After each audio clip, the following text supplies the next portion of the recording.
আসসালামু আলাইকুম।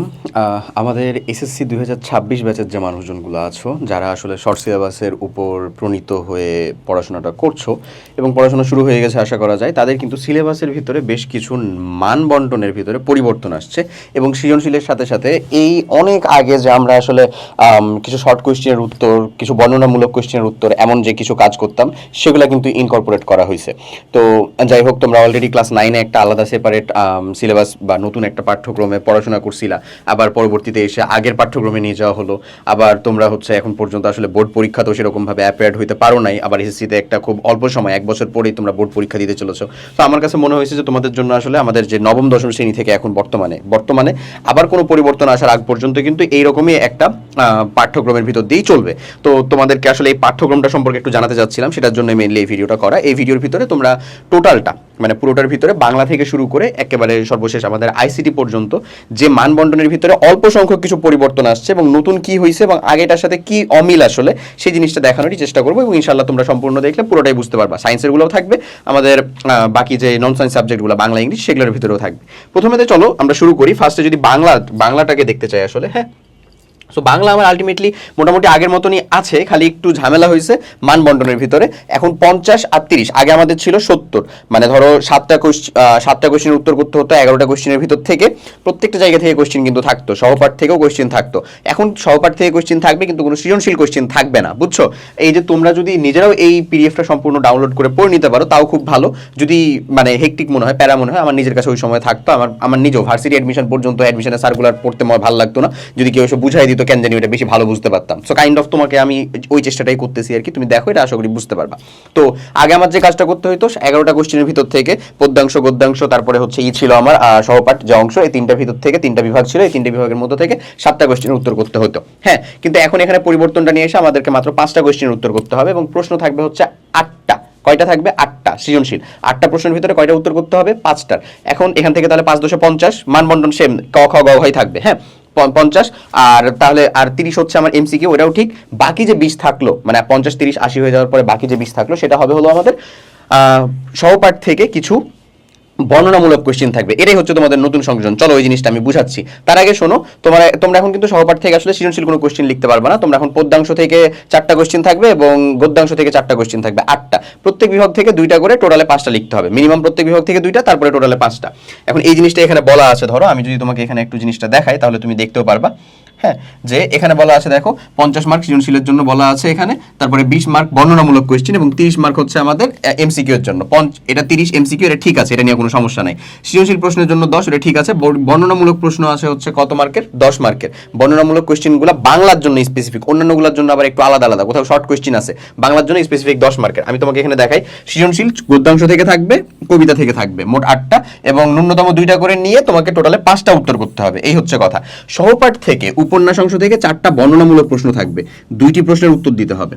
4টা বর্ণনামূলক প্রশ্ন থাকবে। বর্ণনামূলক প্রশ্নগুলো থাকবে হচ্ছে 2টি অংশ, ক এর জন্য 3 মার্ক, খ এর জন্য 7 মার্ক, এরকম। মানে ক আর খ থাকবে বর্ণনামূলক কোশ্চেনের ভিতরে। ওখানেও বর্ণনামূলক কোশ্চেন যেটা, এটা বর্ণনামূলক কোশ্চেনের ভিতরে 2টা অংশ থাকবে মাত্র, ক আর খ। ক এর জন্য থাকবে 3 মার্ক, খ এর জন্য থাকবে 7 মার্ক, এরকম ভাবে। এটা 2টা করতে হবে, তোমার 4টা দেওয়া থাকবে। কই থেকে থাকবে? উপন্যাস অংশ থেকে। এই হচ্ছে তোমার বাংলার জন্য মার্ক ডিস্ট্রিবিউশন। আর এরকম ভাবে কোনো চেঞ্জ না। এমসিকিউ এর জন্য যেটা কথা বলছে, এটা এমসিকিউ তোমার এই থেকে থাকবে না। দেখো এখানে কি বলে এমসিকিউটা। এমসিকিউ এর ক্ষেত্রে ধরো ভাই ডিরেক্ট বলে দিচ্ছে যে 30টি এমসিকিউ থাকবে, গদ্যাংশ থেকে 15, কবিতা থেকে 15, সব কয়টির উত্তর করতে হবে। মানে এখানে তোমার সহপাঠ থেকেও কোনো কিছু এমসিকিউ থাকবে না, সৃজনশীলও থাকবে না, থাকবে কি বর্ণনামূলক প্রশ্ন এবং থাকবে কত মার্ক? 20 মার্ক, ফিক্সড 20 মার্ক কিন্তু থাকবে। ওকে, এরপরে যদি চলে যাও আমরা সেকেন্ড পার্টের ভিতরে, যদি একটু দেখি সেকেন্ড পার্টের ভিতরে সবকিছু ঠিকঠাক আছে। এখন চিঠিপত্র এবং সংবাদ প্রতিবেদন এই দুটাকে একটা করে দেওয়া হয়েছে, বুঝছো? আগে 2টা আলাদা আলাদা পোর্শন ছিল, প্রত্যেকটার জন্য 10 মার্ক 10 মার্ক করে থাকতো। এখন এই দুটাকে একটা করে দেওয়া হয়েছে এবং এখন নতুন একটা জিনিস যুক্ত করা হয়েছে, সেটা হচ্ছে বাংলায় অনুবাদ 10 মার্কের। 10 মার্কের বাংলা অনুবাদ নামে একটা জিনিস আছে, বাদ বাকি যা কিছু ছিল সবকিছু ঠিক আছে। 70 মার্কেরই রিটেন, 30 মার্কেরই হচ্ছে এমসিকিউ, এই পার্টটাই আছে। এই যে ধরো প্রবন্ধ রচনায় 3টার ভিতরে একটা লিখতে হবে 20 মার্ক, এগুলো সবকিছু ঠিক আছে। যেটার কথা বললাম সেটা করা হয়েছে, খালি চিঠিপত্র সংবাদপত্রকে একটা করা হয়েছে, যে কোনো একটা লিখতে হবে ওখান থেকে 10 মার্ক। সেই সাথে একটা নতুন জিনিস যুক্ত হয়েছে, বাংলায় অনুবাদ, এটা একটাই থাকবে, একটাকে অনুবাদ করতে হবে, সেটার জন্য 10 মার্ক। বাংলা সেকেন্ড পেপারে এতটুকু চেঞ্জ। ইংরেজি সেকেন্ড পেপারের ভিতরে একটু চেঞ্জ আছে ভাই, ইংরেজি সেকেন্ড পেপারের ভিতরে একটু মানে স্লাইড চেঞ্জ আছে। চলো ইংরেজিটা দেখে ফেলি, তারপরে ম্যাথের ভিতরে আসতেছি। ইংরেজির ভিতরে কি করছে তারা? ওরা যে কাজটা করছে এই যে রিডিং পার্ট একটা আর একটা হচ্ছে রাইটিং পার্ট একটা। সো আলটিমেটলি তুমি জানো পার্ট এ আর পার্ট বি, এখানে আসলে দুইটা করে সিন প্যাসেজ থাকতো, এখন এইখানে সিন প্যাসেজ সিন কম্প্রিহেনশন একটা রাখা হয়েছে এবং ওখান থেকে question MCQ, answering question, gap filling এগুলো থাকবে। দিয়ে টোটালে এখানে আছে হচ্ছে তোমার 22 মার্কের মতন। এরপরে যদি তুমি দেখো তাহলে পরের অংশটাতে দেখবা যে ইনফরমেশন ট্রান্সফার আছে, রাইটিং সামারি আছে, ম্যাচিং আছে, এটা হচ্ছে আনসিন প্যাসেজ। আনসিন প্যাসেজ আগে একটাই ছিল, একটাই আছে, এ পর্যন্ত ঠিক আছে। হ্যাঁ, এই যে এখানে রিঅ্যারেঞ্জিং হচ্ছে 8টা থাকে, তো 22 আর 8 এখানে কিন্তু ফিক্স হয়ে যায়, ম্যাচ করে যায়। নতুন যুক্ত করা হয়েছে 8 এবং 9টা। অ্যানসারিং কোয়েশ্চেন ফ্রম পোয়েমস 8টার ভিতরে যে কোনো 5টা উত্তর করতে হবে। অ্যানসারিং কোয়েশ্চেন ফ্রম স্টোরিজ ইংলিশে 8টার ভিতরে যে কোনো 5টা করতে হবে। এখানে 10 মার্ক টোটালে 5টা করে কোশ্চেনের উত্তর করতে হবে, প্রত্যেকটা 2 মার্ক করে, আলটিমেটলি 10 মার্ক 10 মার্ক 20 মার্ক যোগ হচ্ছে। সো টোটালে এখানে এই ঘটনাটা ঘটেছে, মানে সিন প্যাসেজ যেখানে 2টা থাকতো ওখানে সিন প্যাসেজের পরিমাণ এখন কমে 1টা করা হয়েছে। একটার ভিতরে যা কিছু ছিল সেগুলো আছে, ঠিক আছে, ওই ম্যাচিংটাকে গ্যাপ ফিলিংটাকে ওর ভিতরেই যুক্ত করা হয়েছে এবং সাথে নতুন 2টা অংশ answering question from poems R answering question from stories, এই দুইটাকে যোগ করা হয়েছে। 8টা করে কোয়েশ্চেন থাকবে, 5টা করে উত্তর করতে হবে এবং তুমি যখন উত্তর করবে তখন এখানে প্রত্যেকটা কোশ্চেনের মার্ক 2 মার্ক করে থাকবে এবং এখানে আলটিমেটলি 10 করে 20 মার্ক যোগ হচ্ছে। এই হচ্ছে তোমার পার্ট এ এর ভিতরে। পার্ট বি এর ভিতরে কোনো চেঞ্জেস নাই, যা ছিল সেরকমই আছে। পার্ট বি এর ক্ষেত্রে যদি দেখো যা ছিল সেরকমই আছে। এখন আসো আমি তোমাকে এই জায়গার ভিতরে এখন দেখি, ওই যে প্যারাগ্রাফ যেটা ছিল ওইটা আর কি নাই। আচ্ছা, তোমাকে এখানে দেখাই, এই যে দেখো ভাই, ও এখানে এটা বলে দিই, এখানে কি পার্ট বি এর ক্ষেত্রে জাস্ট কি কি আছে দেখো হ্যাঁ। কমপ্লিটিং স্টোরিজ এখানে 15 mark direct, complete writing dialogue 15 mark direct. আর অন্যরকম কিন্তু কিছু নাই। আগে আমাদের এখানে কিন্তু কিছু জিনিসপত্র যুক্ত ছিল, ডায়লগ যুক্ত থেকে শুরু করে জিনিসপত্র কিছু যুক্ত ছিল, এখন কিন্তু আর ওগুলো কিচ্ছু নাই, ঠিক আছে। ওকে, সো চলো যদি তোমাকে এবার আমি ম্যাথের, আচ্ছা ইংলিশ সেকেন্ড পেপার দেখাই দিই, তারপরে ম্যাথের ভিতরে যাই। ইংলিশ সেকেন্ড পেপারের ভিতরটা আমরা দেখেছি, যেটা আমাদের গ্রামাটিক্যাল পার্ট, এর ভিতরে নতুনভাবে কোনো চেঞ্জেস নাই, যা কিছু ছিল টুকটাক আগে আমরা যা করতাম সেটাই আছে। এই যে এখানে দেখে নাও, এখানে কি কি দেওয়া হয়েছে, প্যারাগ্রাফ একটা, email letter application 10 mark 10 mark এবং কম্পোজিশন হচ্ছে 20 মার্ক, শেষ। আলাদাভাবে কোনো চেঞ্জেস নাই। ইংরেজি সেকেন্ড পেপারের ভিতরে আমরা ওরকম ভাবে কোনো পরিবর্তন দেখতে পাই নাই। চলো ম্যাথের ভিতরে দেখি, ম্যাথেও পরিবর্তন করছে, হ্যাঁ করছে, ম্যাথেও মার্ক বন্টনে পরিবর্তন করছে এবং নতুন যে জিনিস যুক্ত করা হয়েছে সেটা হচ্ছে এই যে সংক্ষিপ্ত প্রশ্ন উত্তর 20 মার্কের। দেখো মানে টোটালে 70 ছিল, মানে অন্যান্য বাংলার মতন বা সমাজ বা ইসলাম শিক্ষার মতন 70 মার্কের করতে হইতো আমার। তারপরে কি ছিল আমাদের, বাকিটা ছিল হচ্ছে 30 মার্কের এমসিকিউ। এখন 50 মার্কের আমাদের কি করতে হবে, রিটেন বা আমাদের 50 মার্কের লিখিত করতে হবে, 5টা সিকিউ কোশ্চেন করতে হবে। 20 মার্ক থাকবে সংক্ষিপ্ত প্রশ্ন, 30 মার্ক থাকবে কি আমাদের এমসিকিউ। প্রতিটি সৃজনশীল প্রশ্নের জন্য 10 মার্ক, এটা আমরা জানি। প্রতিটি সংক্ষিপ্ত উত্তরের জন্য থাকবে, প্রতিটি সংক্ষিপ্ত প্রশ্নের জন্য 20 মার্ক থাকবে, প্রত্যেকটার জন্য 2 মার্ক থাকবে, মানে কয়টা প্রশ্ন থাকবে, 10টা প্রশ্ন থাকবে, 10টা প্রশ্নের উত্তর করতে হবে তোমাকে আসলে। ওকে, এবার দেখো এখানে কি বলতেছে, ক বিভাগ বীজগণিত অংশ থেকে 2টি, খ জ্যামিতি থেকে 2টি, গ বিভাগ ত্রিকোণমিতি পরিমিতি থেকে 2টি, ঘ বিভাগ পরিসংখ্যান থেকে 2টি কোশ্চেন করে মোট 8টা কোশ্চেন থাকবে। প্রত্যেক বিভাগ থেকে একটা করে মিনিমাম 5টা করতে হবে, প্রত্যেক বিভাগ থেকে একটা করতে হবে, তারপরে মিনিমাম 5টা। বিভাগ সবগুলোই ঠিক থাকবে, এখন কোশ্চেনের সংখ্যাটা কমেছে এবং উত্তর করার সংখ্যাটা কমেছে। ওকে, সংক্ষিপ্ত প্রশ্নটা 15টা থাকবে, 10টার উত্তর করতে হবে, প্রত্যেকটার মার্ক 2 করে, দ্যাটস ওয়াই মার্ক হচ্ছে 20। ওকে, বহুনির্বাচনী 30, ওটা তো বুঝছোই, এটা ফিক্সড, আর কিছুই না। বহুনির্বাচনীর ক্ষেত্রে দেখো বীজগণিতিক অংশ থেকে 12 থেকে 15টি, জ্যামিতিক অংশ থেকে 10 থেকে 13টি, ত্রিকোণমিতি পরিমিতি পরিসংখ্যান থেকে 5টি। মানে এই যে ত্রিকোণমিতি পরিমিতি পরিসংখ্যান, এখান থেকে কিন্তু কোশ্চেন থাকার পরিমাণটা অনেক কম হবে, এগুলোর প্রায়োরিটি আমাকে দিতে হবে। এখন কিন্তু এগুলা করে ডিফাইন করে দেওয়া হয়েছে, সেটা আমাদের জন্য ভালোই হয়েছে। ওকে, চলো পরে যদি আমরা দেখি তোমার যেই খুব পছন্দের সাবজেক্ট আর কি, বাংলাদেশ ও বিশ্ব পরিচয়, আমার ছিল না আর কি, সেজন্যই বললাম এরকম করে। বাংলাদেশ ও বিশ্ব পরিচয়, ইসলাম শিক্ষা, এই 2 সাবজেক্টের জন্য একটা পরিবর্তনটা কি, এই 2 সাবজেক্টের জন্য পরিবর্তন হচ্ছে 20 মার্কের শর্ট কোশ্চেন, সংক্ষিপ্ত এসকিউ বলা হয় এটাকে, শর্ট কোশ্চেন। এই শর্ট কোশ্চেন 50 মার্কের এখন রিটেন করতে হবে, মানে 5টা, প্রত্যেকটাতেই দেখা যাচ্ছে একটা কমন জিনিস, সেটা হচ্ছে যেখানে আগে 7টা করে সিকিউ লিখতে হতো, এখানে এখন 5টা করে সিকিউ লিখতে হচ্ছে। ওকে, তারপরে অন্যান্য পরিবর্তনগুলো বাকিটা তো আমি বলে দিচ্ছি। তো 5টা সিকিউ তোমাকে উত্তর করতে হবে এবং 20 নাম্বার থাকবে হচ্ছে তোমার সংক্ষিপ্ত সিকিউ, মানে ওটা হচ্ছে সিকিউ, এটা হচ্ছে এসকিউ, শর্ট কোশ্চেন। শর্ট কোশ্চেনের ভিতরে 20 মার্ক থাকবে, 10টা কোশ্চেন, 15টার ভিতর থেকে 10টা কোশ্চেনের উত্তর করতে হবে। চলো আমরা দেখাই তোমাকে, এই যে সংক্ষিপ্ত প্রশ্ন, 15টি সংক্ষিপ্ত প্রশ্নের ভিতর থেকে 10টি উত্তর করতে হবে, প্রত্যেকটার মার্ক হচ্ছে 2, দ্যাটস ওয়াই এখানে কত মার্ক চলে যাচ্ছে, তুমি কত মার্ক পেয়ে যাচ্ছ, 20 মার্ক পেয়ে যাচ্ছ এমন।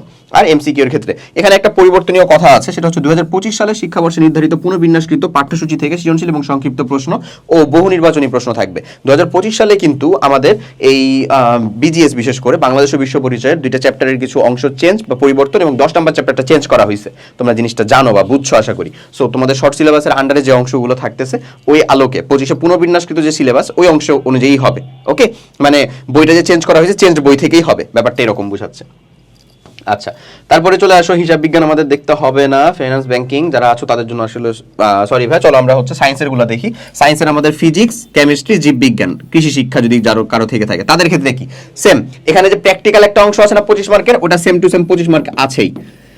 আগে আমাদের 50 মার্কের ছিল হচ্ছে 50 মার্কের ছিল আমাদের যেই সিকিউ কোশ্চেন, আর 25 মার্কের ছিল হচ্ছে আমাদের কি 25 মার্কের জন্য ছিল হচ্ছে আমাদের আলটিমেটলি এমসিকিউ কোশ্চেন। তো এখানে পরিবর্তনটা নিয়ে আসছে যে সৃজনশীল প্রশ্নের জন্য 40 মার্ক, সৃজনশীল প্রশ্নে একটা কমাই দিছে 40 মার্ক, এবং সংক্ষিপ্ত প্রশ্নের জন্য 10 মার্ক, বহুনির্বাচনীর জন্য 25 মার্ক, বাকি সব সেম। এখান থেকে এটাকে কত করা হয়েছে বলো, 40 করা হয়েছে, এবং বাকি যে 10 মার্ক থাকলো এই 10 মার্কটা হচ্ছে এসকিউ বা short question, SQ short question, প্রতিটি বহু নির্বাচনের জন্য 1, বহু নির্বাচনী 25, প্র্যাকটিক্যাল 25, ওগুলা ঠিক আছে। এখন দেখো 7টি সংক্ষিপ্তের প্রশ্ন থেকে 5টা উত্তর করতে হবে, মানে এই যে তুমি 5টা কোশ্চেনের উত্তর করবা, 5 গুণিত 2, প্রত্যেকটার মার্ক 2 করে 10 মার্ক পেয়ে যাবা। এটা কোথায়, এই যে তোমার ফিজিক্স, কেমিস্ট্রি, জীববিজ্ঞান, কৃষি শিক্ষা সবার যার যেটা আছে সেই অনুযায়ী তুমি এটাকে করতে পারবা।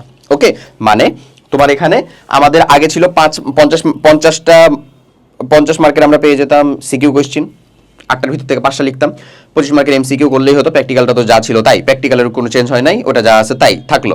এখন তথ্য অংশের ভিতরে আমাদের 40 মার্ক কমায় দেওয়া হয়েছে 40 মার্কের। এখন এটার জন্য আবার তোমার এখানে সিকিউ কোশ্চেন, মানে যে অংশটা 7টা সিকিউ কোশ্চেন থাকবে, 4টা লিখতে হবে। আগে কয়টা ছিল, 8টা থেকে 5টা লিখতে হতো, 7টা আছে 4টা লিখতে হবে, 7টা আছে 4টা লিখবা, 4টা লেখার পর থেকে তোমার এসকিউ থাকবে, শর্ট কোশ্চেন থাকবে 7টা, সেখান থেকে 5টার উত্তর করতে হবে, মাত্র 2টা এলিমিনেট করতে পারবা। ওকে, এই হচ্ছে ইন টোটাল, ঠিক আছে। এরপরে চলে আসো আর একটা জিনিস বাকি থাকে মাত্র, সেটা হচ্ছে আমাদের সরি একটা না, হায়ার ম্যাথ এবং আইসিটি। হায়ার ম্যাথটাকে দেখো, চলো হায়ার ম্যাথটাকে যদি আমরা দেখি, এখানে একটু পরিবর্তন আসছে এক্সট্রা, সেজন্য এটাকে হায়ার ম্যাথটাকে আলাদাভাবে দেওয়া হয়েছে। সেটা হলো হায়ার ম্যাথের সংক্ষিপ্ত প্রশ্নের জন্য 2 এবং প্রতিটি বহু নির্বাচনী প্রশ্নের জন্য 1। এখানে যদি আমরা দেখি হায়ার ম্যাথের এই কাহিনী এবং বহু নির্বাচনী প্রতিটি সংক্ষিপ্ত প্রশ্নের জন্য 10 মার্ক, মানে সংক্ষিপ্ত প্রশ্নের জন্য এখানে 10 মার্ক থাকবে। হায়ার ম্যাথেও এই ঘটনাটা সেম। এখন এখানে পরিবর্তনটা কি আসলে, এই যে এখানে ক বিভাগ খ বিভাগ আলাদা আলাদা বিভাগ থাকে, তো উপরে তোর ফিজিক্স, কেমিস্ট্রি, বায়োলজির ভিতরে বিভাগ ছিল না, এজন্যই এটা মানবন্টনটা এক্সাক্ট ওরকমই। দেখো 7টা প্রশ্ন থাকবে, 5টার উত্তর করতে হবে ওইরকমই, কিন্তু বিভাগ যেহেতু আছে, বীজগণিত থেকে 3টি, খ বিভাগ বা জ্যামিতি ভেক্টর থেকে 2টি, গ বিভাগ ত্রিকোণমিতি থেকে সম্ভাবনা থেকে 2টি করে 7টা কোশ্চেন থাকবে। প্রত্যেক বিভাগ থেকে ন্যূনতম একটা করে তোমাকে টোটালে 4টা কোশ্চেনের উত্তর করতে হবে। মোট কয়টা, 4টা। এই জিনিস ওখানে বিভাগ থাকার জন্য, এই যেখানে যেমন বিভাগ করা আছে, যদি বিভাগ করা না যেত থাকতো তাহলে কিন্তু উপরে উঠিয়ে দেওয়া হতো। আবার এমসিকিউ এরও দেখো সিরিয়াল দিয়ে দিছে, কিন্তু বীজগণিত অংশ থেকে 8 থেকে 12 সব থেকে বেশি, তারপরে ভেক্টর থেকেও, আর ভেক্টর এবং জ্যামিতি থেকে 8 থেকে 12 সব থেকে বেশি, ত্রিকোণমিতির সম্ভাবনা দেখো মাত্র 5টা। বুঝছো জিনিসটা? তো তাহলে আমাদের এই যে বীজগণিত এবং ভেক্টর জ্যামিতি অংশ, এটা তো অবশ্যই বেশি গুরুত্বপূর্ণ। ত্রিকোণমিতির সম্ভাবনা থেকে কত, মাত্র 5টা থাকে। বুঝা গেছে? 25টা কোশ্চেনের ভিতরে 25টাই তো কোশ্চেন, 10 10 5, বুঝছো? অথবা 12, তারপরে এখানে 8 5 থাকতেই পারে। ওকে, আর মানে ব্যবহারিক যে অংশ, এটা ব্যবহারিকের মতনই আছে, ওখানে কোনো পরিবর্তন নাই। শারীরিক শিক্ষা, খেলাধুলা, এটা তত্ত্বীয় অংশ, স্কুলে স্যারেরাই বলে বুঝিয়ে দিতে পারবেন। ধরো চারুকারু সেম। আইসিটিটা একটু দেখি চলো। আইসিটির ক্ষেত্রে কি 25 মার্কের এমসিকিউ ছিল, 25 মার্কের আমাদের রিটেন না, 25 মার্কের ছিল আমাদের ওই ব্যবহারিক 25 মার্ক, ঠিক আছে। 25 মার্কের যে এমসিকিউ অংশ ছিল, ওই এমসিকিউ অংশের ভিতরে পরিবর্তনটা আসছে। সেই এমসিকিউ অংশের ভিতরে পরিবর্তনটা আসলে কেমন, ওখানে এসকিউ অংশ যুক্ত করা হয়েছে। দেখো 15টি বহু নির্বাচনী থাকবে, 25টা থাকবে না, 10 মার্ক তাহলে কি হয়ে গেল, তাহলে বলো তো এসকিউ বা শর্ট কোশ্চেন। এই শর্ট কোশ্চেনের উত্তর করতে হবে 10 মার্ক। হ্যাঁ, তো এখানে 5টা প্রশ্নের উত্তর করতে হবে, 8টা প্রশ্ন থেকে 5টার উত্তর করবা তুমি। ওই সায়েন্সের গুলাদের ভিতরে 7টা থেকে 5টা করতে হতো, এখানে 8টা থেকে 5টা দিবে, প্রত্যেকটার মার্ক হচ্ছে 2 করে। আর ব্যবহারিক অংশের জন্য ব্যবহারিকভাবে বলে দিছে ব্যবহারিক অংশ কি, ব্যবহারিক অংশ যা ছিল সেই পরিবর্তনটা, আর অন্যভাবে কোনো পরিবর্তনের কিচ্ছু নাই। সো এই হচ্ছে ইন টোটালে তোমার পরিবর্তনীয় যে অবস্থায়, পরিবর্তনীয় অবস্থাতে ক্যারিয়ার শিক্ষা বা আদার্স এগুলো দেখার প্রয়োজন হবে না আশা করি। মেইন সাবজেক্টের জিনিসপত্রগুলো আশা করি আমরা বুঝতে পেরেছি। দেখো নতুনভাবে একটা কমন জিনিস যুক্ত করা হয়েছে, এটা যদি আমি বলি তাহলে তুমি বুঝতে পারো সেটাকে। সেটা হচ্ছে আগে ছিল আমাদের সিকিউ, এমসিকিউ আর প্র্যাকটিক্যাল, ঠিক আছে। এখন তোমাকে জাজ করার জন্য এখানে নতুন একটা জিনিস যুক্ত হয়েছে, সেটা হচ্ছে এসকিউ, এবং প্রত্যেকটাতেই 2 মার্ক করে মিনিমাম কোশ্চেন, মানে প্রত্যেকটা কোশ্চেনের ক্ষেত্রে। খালি বাংলার ক্ষেত্রে দেখা গেছে যে ওখানে বর্ণনামূলক কোশ্চেন নামে একটা জিনিস যুক্ত হয়েছে, বর্ণনামূলক। ওটা আবার কোথা থেকে, তোমার ওই উপন্যাস থেকে আর কি। হ্যাঁ, তো ওই উপন্যাস থেকে ওখানে আবার 10 মার্ক করে একটার ভিতরে, মানে 3 আর 7, ক আর খ এর ভিতরে, ক 3 খ 7, এই যে এই অংশগুলো। বাট বাদ বাকি সবগুলোতে এসকিউ নামে, শর্ট কোয়েশ্চেন নামে একটা নতুন জায়গা যুক্ত হয়েছে, শর্ট কোয়েশ্চেন। এই শর্ট কোয়েশ্চেনটা হচ্ছে বেসিক্যালি জ্ঞানমূলকের একটা বড় ভার্সন। জ্ঞানমূলক যে কোয়েশ্চেনগুলো আমরা করতাম না ভাইয়া, জ্ঞানমূলক প্রশ্ন যেটা আমরা করতাম, এটারই একটা বড় ভার্সন, ঠিক আছে। আমাদের যে জ্ঞানমূলক কোয়েশ্চেন ছিল সেটার একটা বড় ভার্সন। এই সো অতটুকু যদি আমরা কমপ্লিট করতে পারি ইনশাল্লাহ এটা আমাদের জন্য নতুন কিছু মানে খুব বেশি কঠিন হবে না। এবং এই জিনিসটা তোমার জন্য খুব বেশি জরুরি কেন জানো? কারণ সিকিউ এর ভিতরে মানুষজন আমরা আমাদের মনের মাধুরী মিশে আসলে সৃজনশীলতা করতাম, ইচ্ছা মতন বানায় টানায় লিখতাম, বুঝছো? বাট জ্ঞানমূলকেরই একটা বড় অংশের ভিতরে তুমি বানায়া জিনিসের লেখার থেকে তোমার কনসেপ্টটা কতটা বেশি ক্লিয়ার আছে সেটা খুব ভালো ম্যাটার করবে। এটার জন্য এই যেই মানে প্রণীত যেই মানে মার্ক বন্টন সেটা আমাদের যদি কাছে পার্সোনালি বলো তাহলে আমরা বলবো যে একটা ভালো জাজমেন্টাল বিষয় নিয়ে আসা হয়েছে। এখানে যারা অবশ্যই পরিশ্রম করেছে, পড়াশোনা করেছে, তাদেরকে ভালোভাবেই মূল্যায়িত করা হবে, তাদের মূল্যায়নটার ভিতরে কোনো আসলে কম্প্রোমাইজ হচ্ছে না। সো ইনশাল্লাহ এই জিনিসটা ভালো মতন মানে ইমপ্লিমেন্ট হোক এটাই আশা। আর তোমরা যারা এখন থেকে পড়াশোনা করছো তাদের জন্য একটা সিম্পল সাজেশন হচ্ছে ভালো মতন বেসিকটা ক্লিয়ার করে পড়ো, কনসেপ্টটা ক্লিয়ার করে পড়ো। সময় আছে তোমার কাছে, তুমি এখন থেকে চাইলেও খুব ভালো মতন কমপ্লিট করতে পারবা। তো সবাই অনেক অনেক ভালো থাকো। আল্লাহ হাফেজ। আসসালাম।